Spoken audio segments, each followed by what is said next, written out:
Dans mon école idéale de photographie, disait Robert Doisneau, il y aurait un professeur de bouquet et un professeur de musique. Cette année, la Philharmonie de Paris met en lumière le sens musical de l'imaginaire et de l'œuvre du photographe. C'est plus de 200 photographies donc prises par Robert Doisneau autour de la musique, avec au début des images qu'on peut deviner que c'est un peu l'univers de mon grand-père, donc de Robert Doisneau, c'est-à-dire des photographes de rue, l'accordéon, etc., pour aller vers une découverte beaucoup plus surprenante de l'intérêt de Doisneau autour de chanteurs beaucoup plus modernes. Un parcours organisé autour de 4 thématiques majeures. À l'image du photographe qui prend ses clichés dans la rue, le visiteur déambule dans l'expo.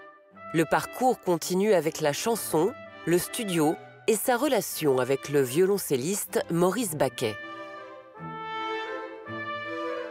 Ce fil conducteur, qui est l'amitié avec le grand violoncelliste Maurice Baquet, qui va être une part très importante et qui va nous permettre de rentrer dans l'atelier de Doisneau.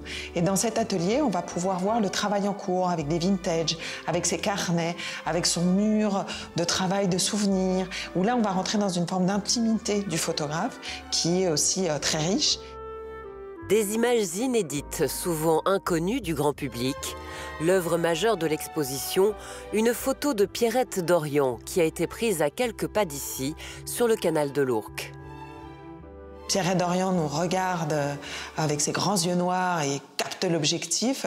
Cette photographie est vraiment prise sur le vif et absolument extraordinaire dans sa construction et dans ce qu'elle raconte. Pour voir une exposition photo tout en musique, rendez-vous à la Philharmonie de Paris jusqu'au 28 avril 2019.